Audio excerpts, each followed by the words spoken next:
Hola, hola. It's your girl Erica from America. Welcome to the Confidence Chronicles podcast.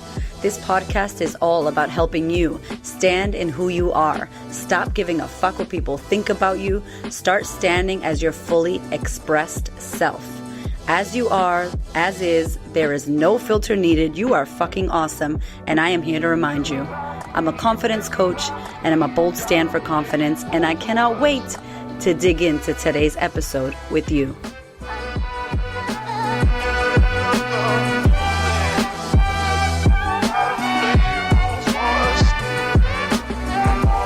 Hello and welcome back to the podcast. Oh my goodness. I have the most incredible guest today on the podcast. I have to tell you this because this woman has the most amazing story that some of you maybe think would be very traumatic, and it evolved and created who it is that she is and the work that she does. Miss Katrina Blowers, who is a news reporter, correspondent for Channel 7 in Brisbane, Australia. She had a panic attack live on air, and it led her to figuring out why the stress and the anxiety does what it does to us as women. She helps incredible women who present, CEOs, business women who need to show up, as I do, on camera, on screen, in front of others, to let go of the anxiety so that they can stand as their fully expressed self and create impact. Katrina is so incredible, so beautiful, has an amazing podcast, and has a big message to share with you today. So I am so excited for you to hear Katrina's story. So without further ado, welcome Katrina Blowers.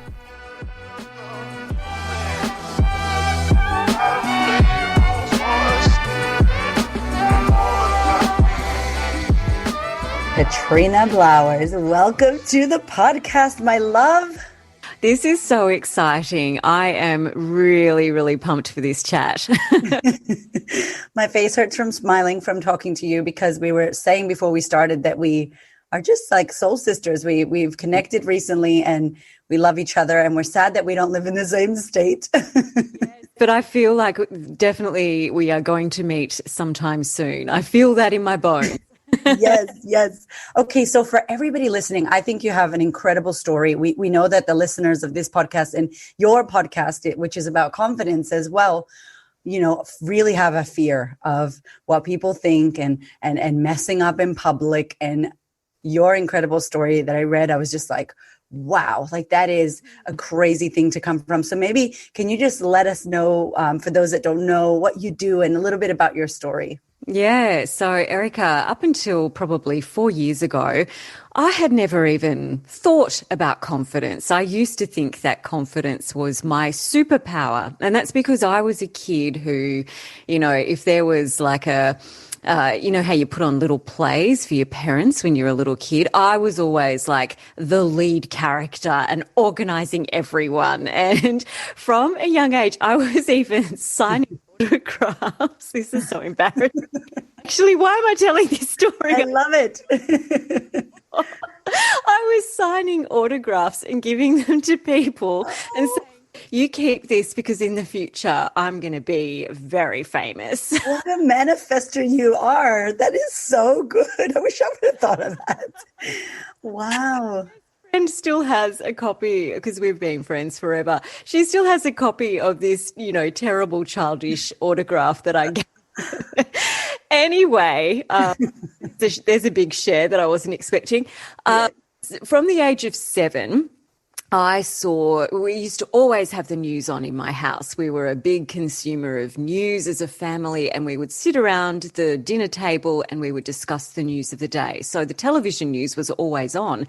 And when I was about 7 years old, I asked my mum what the job was of the person who read the news on TV. And she told me all about what a journalist does and how you can pretty much meet anyone who you want to meet and ask them any question that you want to ask them. And a fire was lit inside me from the age of 7, and I have never deviated from wanting to do anything other than be a journalist and one day read the television news. So I pretty much, threw myself into my English studies. I was writing for the local newspaper as soon as I could. I was doing work experience at Parliament House in Canberra because we grew up in Canberra. From the age of 12, I was holding the microphone out the front because the job that no one wants is standing outside in the middle of winter because it gets freezing cold in Canberra, and door stopping the politicians. It's called door stopping when you ask them the question as they arrive for work that day of whatever the story is of the day. So at the age of 12, I was standing out there with the microphone, interviewing the opposition leader and cabinet ministers. And I thought this was incredible. I went away to uni and got my first job at Channel 10 in Canberra. Looked way too young to be on television. So I spent 10 years in radio, which was the best thing ever. And then took a gap year, wrote a book, came back, eventually got into television in my 30s. And now I live in Brisbane and I am a TV newsreader for the 7 Network in Brisbane. So it's been a wild ride, and this job has been everything that I have hoped it would be. I've, covered the G20, lots of natural disasters around the world, lots of federal election campaigns and state election campaigns. And as I said, didn't even think about confidence. Got up in front of the camera, would do live crosses from all sorts of news locations, rolling coverage for hours on end. And then 4 years ago, I was going through a divorce.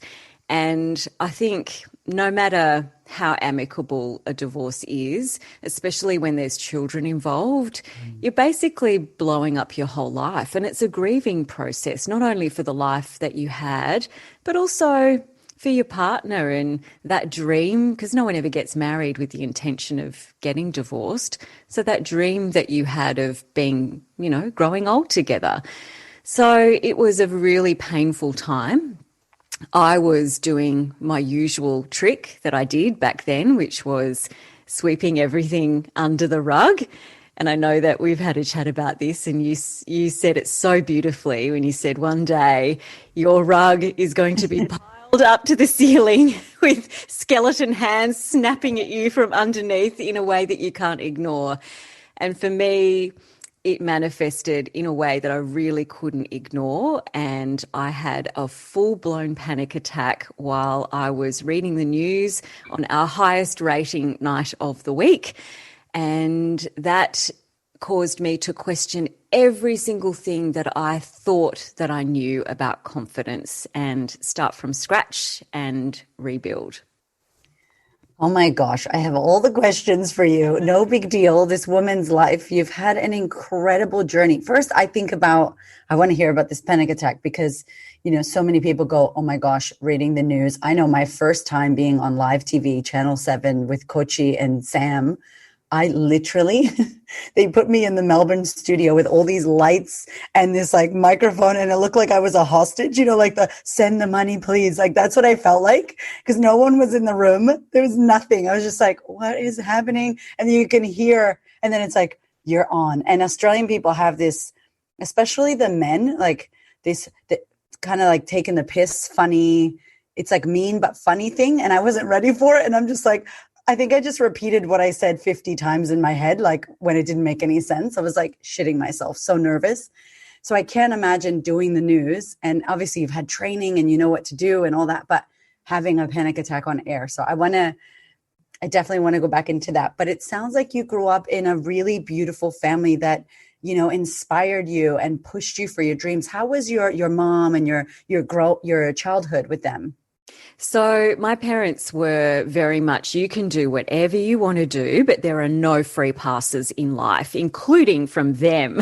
Wow. So very much tough love, which has taken me a long time to reconcile, because for many years I had a lot of resentment about that, because they would make me take the initiative with absolutely everything. So if I wanted to do some extracurricular activities like dancing or whatever, I would have to investigate, get on the phone, get the phone book out, because that's, as a kid of the 80s, get the phone book out, research all the dance schools in our location, how I would get there and back, what equipment I would need, how much it all cost, phone them all up and sort it all, and then present it to my parents and tell them what the best option was. So at the time, I'd see other kids being handed things on a silver platter, and I'd sort of think to myself, why are my parents not like that? Life is so unfair. Why do I have to always take the initiative? But now, of course, what a fabulous training, because I've had to go up to, name dropping here, I've had to go up to Barack Obama and try to get an interview with him after he got off stage at the G20. And if I was a wallflower, or if I'd never had to put myself out there, I would have felt really weird about doing that. So it turned out to be a blessing. Wow. It feels like they would have trained you for having the resilience of getting rejected and having the resilience of becoming resourceful, which is such a beautiful thing to have. Yeah, but also they expected, if I was going to do something, I had to absolutely give it my best. My mum used to always say, if something's worth doing, it is worth doing well. So that included cleaning up my room, doing an assignment. So that I ended up becoming a bit of a perfectionist, and it's taken me, I'm now a recovering perfectionist, because I used to still hear my mum's voice in my head saying, if something's worth doing, it's worth doing well. And so I would redo it until it was of that standard that my mum expected of me. Again, it was a blessing, but I have had to embrace the done is better than perfect mantra more recently, because you can't do everything perfectly, Erica, as you would know. And it's so important too in the work that you do, because it does look like everything is amazing and everything's perfect. And if the news reporter says something wrong, or they don't cut to the right thing, it's like a big deal on TV. So it's kind of nice that, she gave you that lesson to conquer. Now in your grown-up self, it's like, okay, I've seen that I've been a perfectionist and I kind of can't be. And, this shows up for me. How has it been? You wrote a book, and we talked about this when we did a podcast with you, and everybody go to the show notes, because I'm on Katrina's podcast as well, which is awesome. But how was that for you? And where were you in your career to be writing this? And what were you sharing for that? Yeah, so at that stage, I had just finished up 6 years on an FM breakfast show in Sydney, which was the #1 breakfast show for radio in Sydney on the Nova network. I co-hosted with a couple of comedians, Merrick and Rosso, which was such a fun job. We were getting up at 3 o'clock in the morning, but they made me laugh every single day. I started as the newsreader, and then we just got along so well that I became the female co-host, which is a direction in my career that I never expected. So it was my first taste, I suppose, of the fame that I had expected as a 4-year-old when I was signing autographs for people. But so we were on billboards. I had a regular spot on the Today Show. They had a comedy show on Channel 10, a sketch comedy show, which I was part of that and did sketch comedy with them, which was really fun. I was really the person that all the comedic things happened to, so I didn't have to be funny. I was just, crazy things happened to me, and I was kind of the butt of the joke. So, look, after 6 years of that, which was incredible, I knew in my heart that journalism was my true calling. And I needed a break, because I'd just been, doing work experience since I was 12. I got to the age of 30 and I thought, I need to take a break here. So I took a grown-up gap year with my then husband, and we went travelling around the world. And the book was about the same time that Eat, Pray, Love was really big. The book was about, all the shoulds in your life. I was told when I left that job that I was making the biggest mistake of my career and that I would never again experience the career highs that. What? Who told you that? Shame on you, whoever told her that. Was the boss of the Nova Network, and I'm sure it was just a strategy to try and get me to stay. But, that really resonated with me because, of course, it tapped into the fears that I had of, am I making a mistake walking away from this incredible job that people would kill to have? And we are at the absolute pinnacle of our success here. This chemistry between the team really, really works. So what am I doing? So anyway, another side story to that is that I wanted to start trying for children. And because I had been working for nearly 10 years in breakfast radio in one form or another at that point, I wasn't ovulating because my body just went into shutdown, getting up at 3:00 in the morning. So a gynecologist said to me, you need to give your body a break. So there was that playing into it as well. So the book is about, traveling the world, seeing all these amazing things, but having those big questions of, am I making a big mistake? Should I have walked away at this point in time? And really listening to that inner voice and your intuition and following a path that's right for you.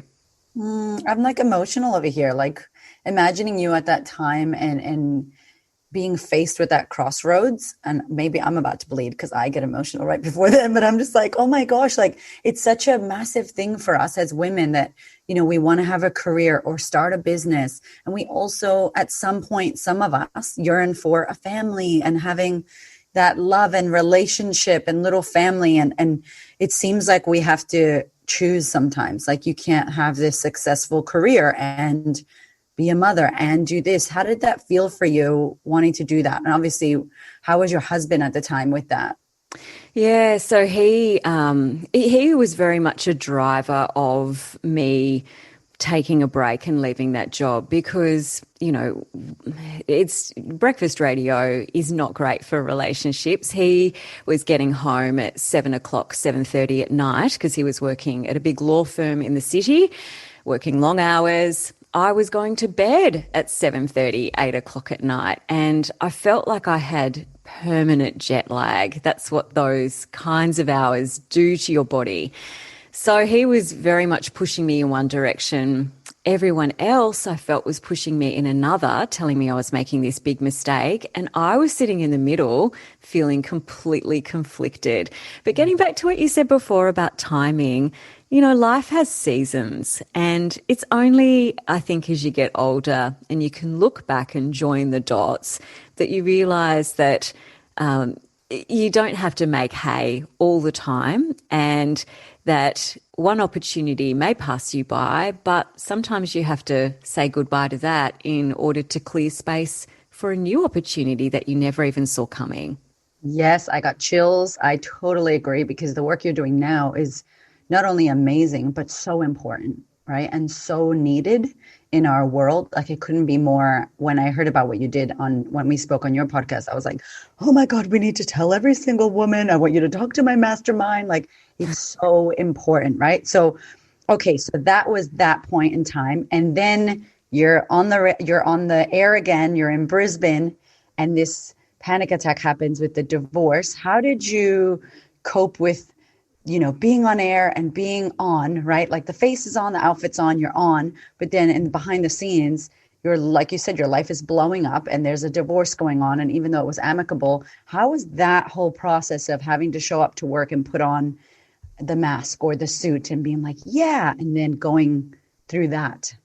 Yeah, so I guess up until then, I had been treating my on-air persona and getting in front of the camera kind of like it's showtime, So you sit there, you put on your hair and makeup, and I almost was treating that as a separate character to me. So Katrina, the newsreader, and love that. Stepping into that character, I don't do that now, Erica. So that's one of the big things that's changed. But at that point, I was, I drive up. Our studios in Brisbane are at the top of a mountain. So I drive up the mountain. I'd have my little cry. I'd pull into the car park and I'd be like, okay, Katrina, game face on. It is showtime. And then I'd sit in the makeup chair, put on my suit of armor, get in front of the camera and put on a character and perform. This one night, I always get a few little excited butterflies when it's time for the news because, as I said to you, it was my dream and I still pinch myself that I get to do it. We have a countdown that comes in our ear. And as you mentioned, the lights are on you. You so stressful. See anything beyond the lights. You're in a dark studio, the spotlight's on you, and it was counting down 5, 4, 3, 2. And when it got to 2, my butterflies just exploded. And I think I describe it as I had so much stress in my cup. It was at 3/4 full. And those little nervous butterflies, that adrenaline and cortisol that they created just tipped my cup over. So at 2, I couldn't breathe. I broke out in this hot sweat. I felt like I just wanted to rip my microphone off and get out of there. I couldn't talk properly. And all of a sudden, we were live and I had to do 1 hour of live television. So I said, good evening, somehow managed to get that out. I knew that in order for my director to roll the first story so that I could get off air and compose myself, I would need to read the very last line of the introduction to that story. So I said, good evening. I said the first 2 words and then read the very last line. And then he rolled the tape and he got in my ear and he said, what happened just then? Did your auto cue fail? And I said, no, I'm pretty sure I'm having a panic attack and I don't know how I'm going to get through this. I've got to get out of here. So they were beautiful and they did breathing exercises with me between every story. And somehow it is all a blur, but somehow I managed to get through that hour. But for anyone who's had a panic attack, the real work comes afterwards because you then start getting anxiety about having another one. So everything was a trigger for me. Driving up the mountain was a trigger. Pulling into my car park was a trigger. Sitting in the hair and makeup chair was a trigger. I just didn't know how I was going to keep doing this job. So I had a choice. I could either quit or I could relearn and dig deep and relearn everything that I thought that I knew about confidence and get myself back out there again. Hey, this is a little intermission from me to you. I just really quickly wanted to invite you to pretty please head over to thequeenofconfidence.com/podcast. If you are enjoying this podcast, I would love for you to review it. Let me know what you think.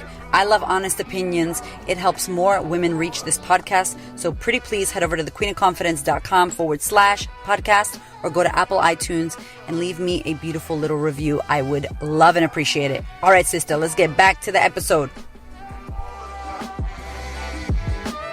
My gosh. Okay. So that is so crazy because I fully resonate with not only is the actual situation, like you feel like you're dying or the flush is coming and, this whole thing is happening live and you're also in the back of your head going, what's going on? So it's like you're here and you're there.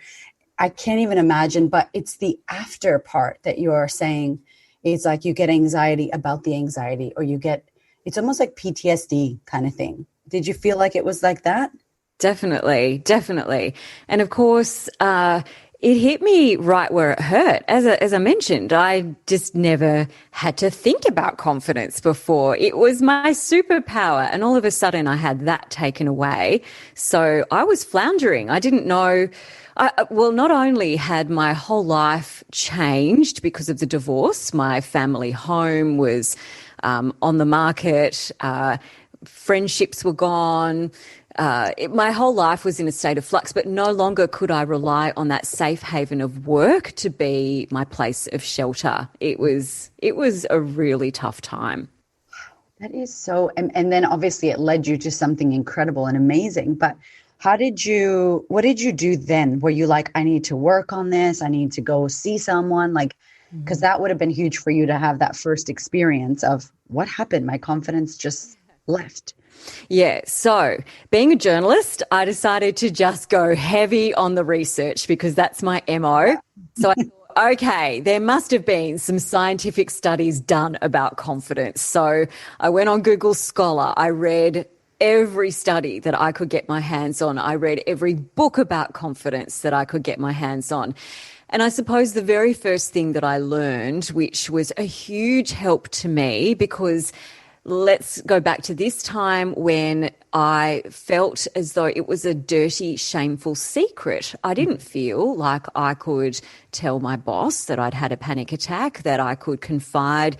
Media is quite a competitive environment. We do have a very supportive newsroom where I work, but it is still a competitive environment where it takes a long time to get to those news presenting roles. So I didn't want my boss to think that I wasn't capable or that he had to worry about me having another panic attack. So I kept really quiet about it.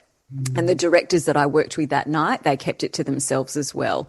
So I felt like I was carrying this dirty secret around for quite a while. So the first thing that my research uncovered was that it is perfectly normal to feel a sense of anxiety or panic when you are doing things that are outside of your comfort zone and that your brain deems as unsafe. So it is, you know, it goes back to that whole prehistoric brain thing of your brain is scanning the environment for threats. And if you are in a situation where you've got that fight, flight or freeze, your brain will start sending alerts to your body and pumping it full of adrenaline. So it's ready to get you out of there.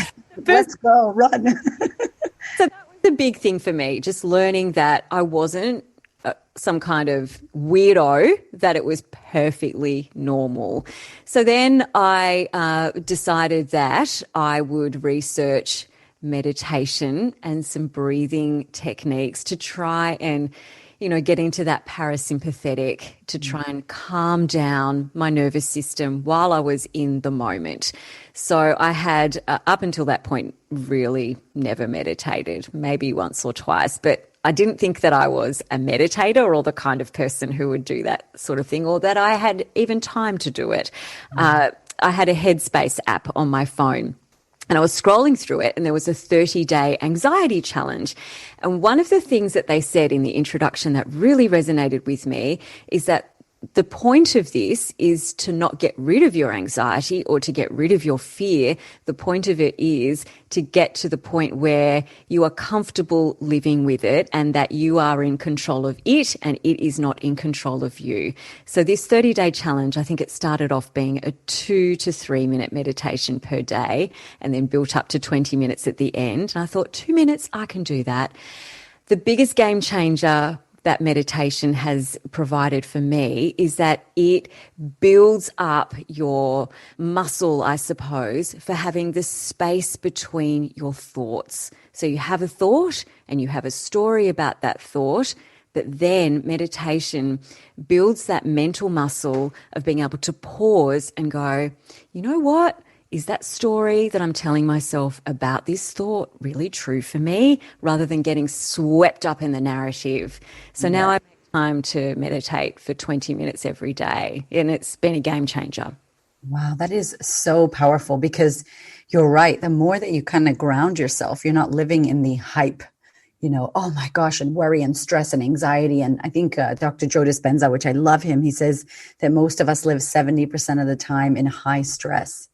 Like, isn't that sad? Makes me like anxious thinking about that. I'm like, oh my gosh, like we're just like cortisol stricken, adrenal stricken, and just like, oh, everything's a fear of worst case scenario. And I know, you know, because working with women, that we go there. What if this horrible thing happens? Yeah. We never go, what if this amazing thing happens? You know, it's like it's crazy. Yeah.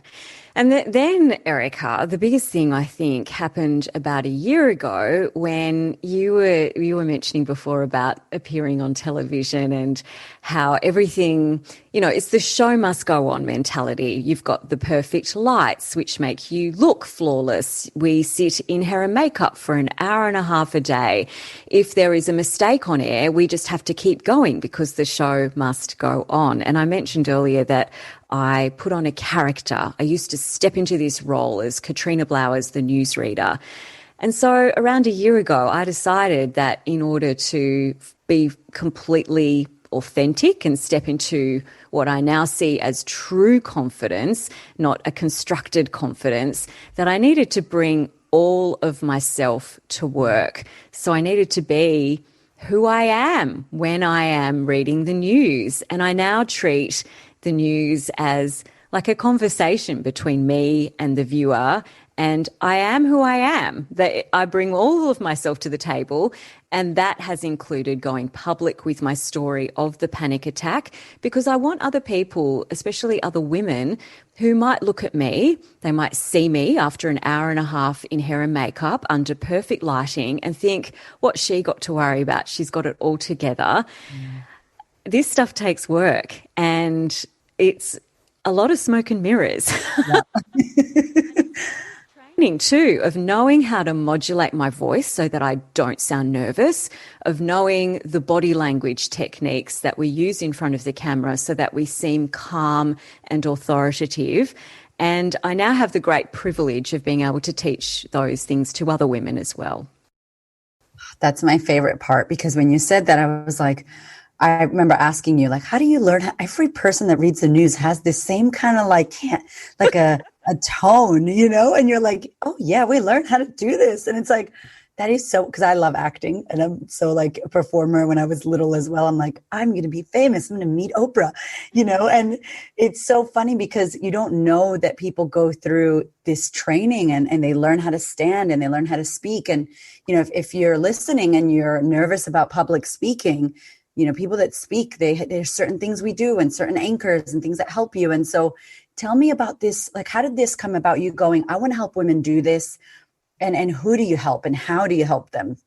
So as part of, I guess, my recovery after the panic attack, I had read a little bit about exposure therapy and how, it's kind of that whole thing of just get back up on the horse again. So I thought to myself, I am going to say yes to every single speaking opportunity that presents itself to me and just put myself back out there again, even though I do not want to.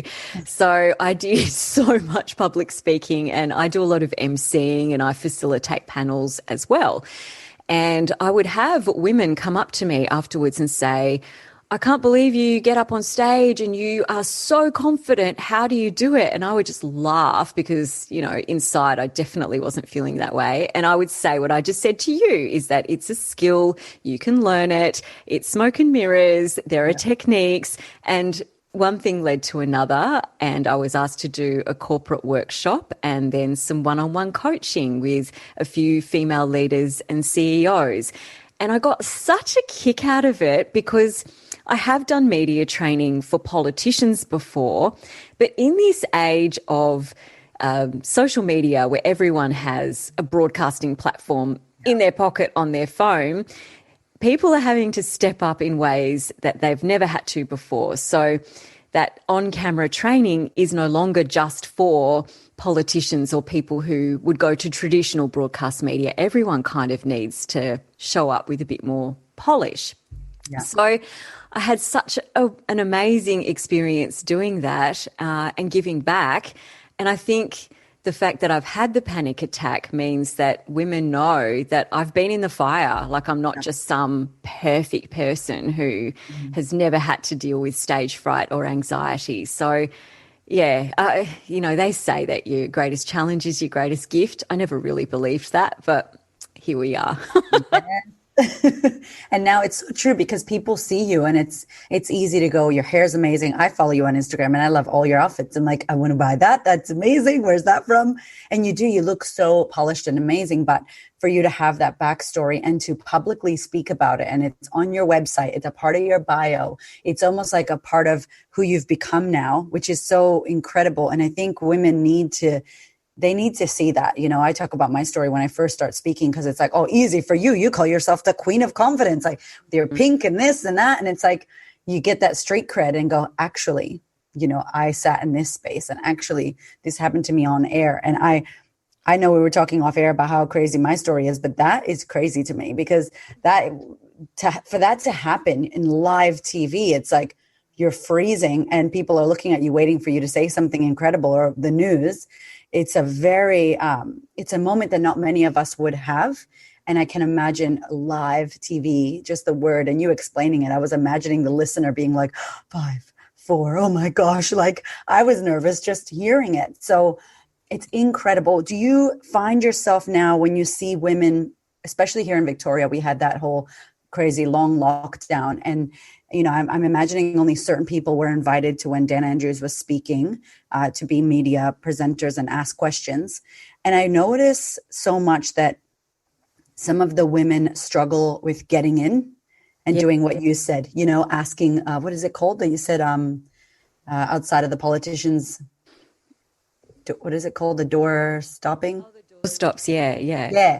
Like I feel like so many women, because they lack confidence or they don't think that their worthiness comes into it. It's like, oh, he cut me off. I'll just be quiet. Like, are you helping women in the media? Have you been able to see now when you look at certain women, like, hey, like you can speak up, like stand in your power and say something?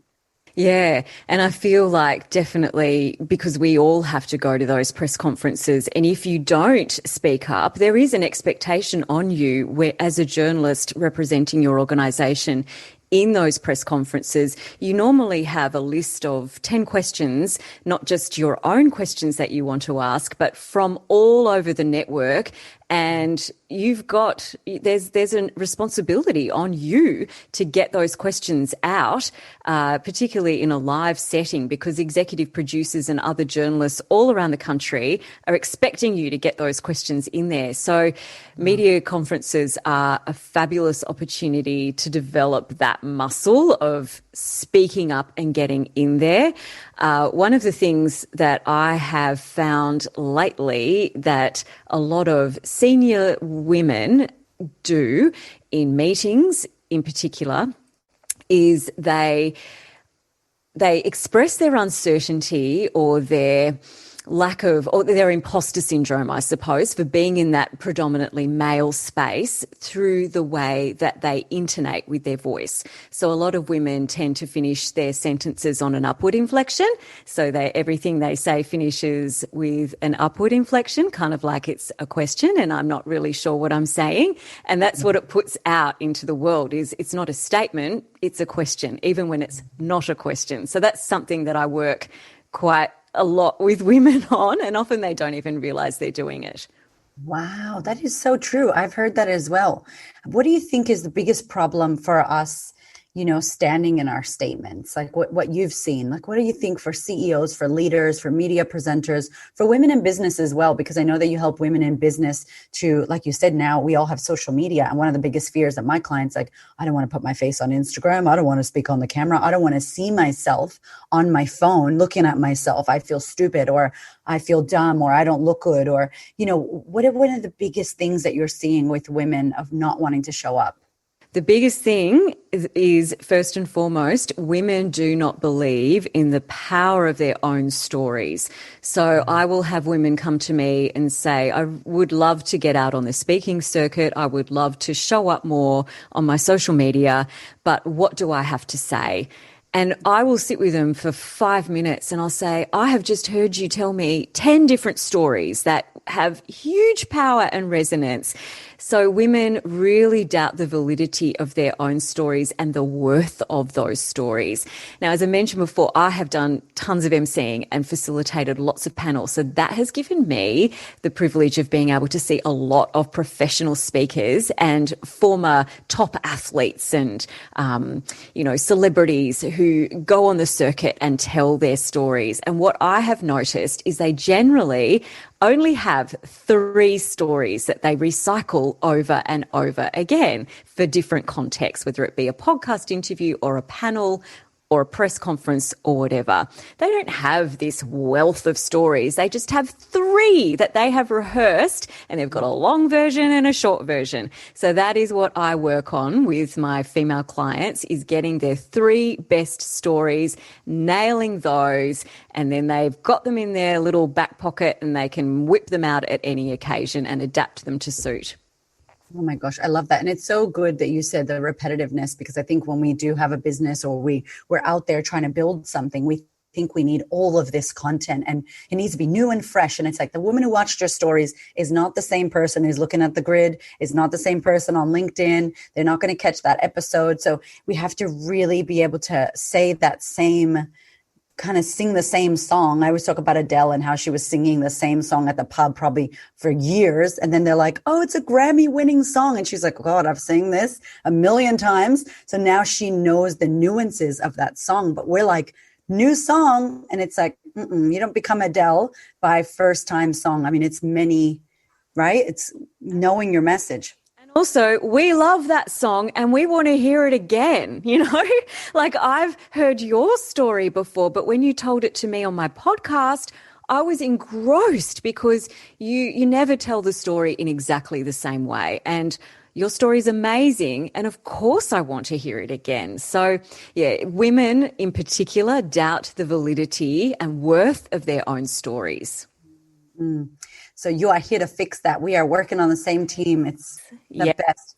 Yeah. And, the beauty of having worked as a journalist for so many years and having told so many different people's stories and having to, I suppose, write those for mass appeal is I know what works. Like I know what hooks and in. I know what those emotive high points are, and I know how to adapt stories so that they really resonate in lots of different circumstances. So yeah, it's been such a joy to convert all my skills into this different way. And how crazy, because when you were little, you maybe never thought that this air quotes bad experience, we think that this is why I'm like, I'm so happy. You're going through a divorce. Amazing. Somebody passed away and you're grieving. Amazing. Like it's all amazing, you guys. Like all the bad stuff, air quotes, makes us who we are. And then we use it. I mean, look at what you did. You transformed that. And now you're still on air and you love it and you pinch yourself and you're doing the news and you get to be of service to women who need it, who can then literally change lives with your work because it changes how they show up in their business or in their careers. They impact their teams. Like that experience was for everyone that you had, which is incredible. Yeah, yeah. And, Steve Jobs said that thing about you can't look ahead in your life. You have to look back and join up all the dots. And I'm excited to see now where the rest of these dots are going to lead. And I don't know where they're going to lead, but I'm enjoying what I'm doing so much. And you have a podcast, Claiming Your Confidence. Tell us about that. Yeah, so part of going through my recovery and trying to get my confidence back was because I wasn't brave enough to talk about it publicly, I still felt this huge sense of shame. So I would confide in my friends, and many of my friends are working in the media in high-profile jobs, and I would confide in them, and then they would open up and tell me their stories of how they have either had a panic attack or a huge confidence crisis and how they overcame it. And I just thought to myself, there's something here, because we put these people up on pedestals and we think that they have this amazing, shiny life, but in fact, no one has got it all together. So the podcast was a way of talking to many people who I already know, who have a big profile, and meeting people who I greatly admire and having a conversation with them about how behind the scenes it's never all it's cracked up to be, and we all have to work really hard at this stuff every day. Yeah, it's an incredible podcast. We're putting everything in the show notes.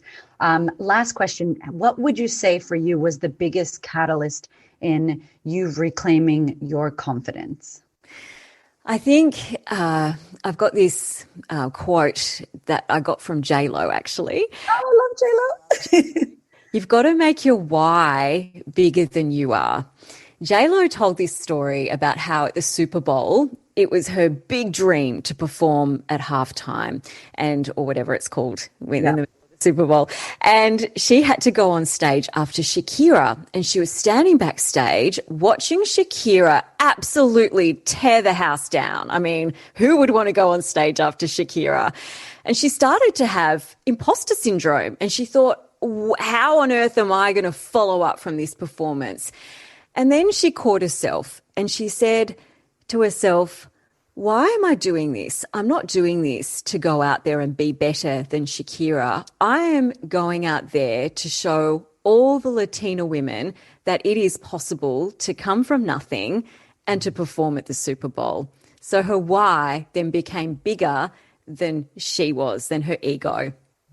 So for me, and another great quote, you can't be nervous when you're in service, right? So anytime now that I'm sitting in the studio and I start to get that familiar feeling of anxiety, I think, well, why am I here? I'm here because even though there's lots of crazy stuff happening in the world, I want the viewers at home to feel like everything's going to be okay ultimately, and that they're getting the information that they need to make good decisions in their life. So when it becomes about that, your why becomes bigger than you, and a lot of those nerves just go away. I love that so much because I'm also obsessed with J-Lo. Who's not? I know. I'm like, how old are you? You look so great. And it's beautiful to see someone at her status share, that she felt like that from Shakira, and Shakira probably felt like that from her. So it's beautiful.